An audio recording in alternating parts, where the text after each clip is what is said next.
మీకు కనిపిస్తున్న ఈ హైవే వచ్చేసి బెంగళూరు హైవే NH44 అంటారు. మనకి షాద్నగర్ నుంచి 20 కిలోమీటర్ డిస్టెన్స్లో రాజాపూర్ అనే మండల హెడ్ క్వార్టర్ ఇదంతా కూడా. సో మీరు చూడొచ్చు, ఆల్రెడీ ఆపోజిట్లో పోలీస్ స్టేషన్, చుట్టూ ఫంక్షన్ హాల్స్ ఉన్నాయి, అదేవిధంగా హోటల్స్ ఉన్నాయి. సో రన్నింగ్ అనమాట. ఈ ప్రాజెక్ట్ వచ్చేసి జీపీ లేఅవుట్, మనకి రెవెన్యూ కాలనీ అంటారు.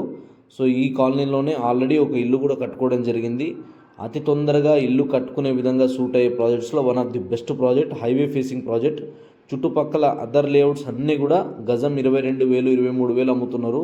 సో ఇక్కడ నా దగ్గర కొన్ని ఛాన్స్ ప్లాట్స్ అవైలబుల్ ఉన్నాయి. జస్ట్ ఒక 6 to 8 ప్లాట్స్ మాత్రమే ఉన్నాయి. సో మీలో ఎవరైనా హైవేకి దగ్గరలో మంచి ప్రాపర్టీస్ కొనాలనుకుంటే అద్భుతంగా ఉంటుంది. అండ్ ఈ వాటర్ ట్యాంక్ దగ్గరే రాబోయేటువంటి మనకి ఎంఆర్ఓ ఆఫీస్ కాబట్టి రెవెన్యూ కాలనీ అని పెట్టడం జరిగింది. సో హైవేకి నియర్ బై ఉంటుంది, ఆపోజిట్లో పోలీస్ స్టేషన్ ఉంటుంది, అన్ని రకాల జాబ్ ఆపర్చునిటీస్ సరౌండింగ్ ఉన్నాయి, చాలా మంచి డెవలప్మెంట్స్ ఉన్నాయి, రీజనల్ లింక్ రోడ్కి చాలా దగ్గర, ఇంకా ఎన్నో డెవలప్మెంట్స్కి చాలా నియర్ బై ఉంది. ఫుల్ డీటెయిల్స్ కోసం స్క్రీన్ పైన కనిపిస్తున్న నెంబర్ కాల్ చేయండి. ఒక్కసారి సైట్ విజిట్ చేయండి. సైట్ విజిట్ చేసిన తర్వాత అప్పుడు మనం ఫర్దర్గా డిస్కస్ చేద్దాం. Thank you.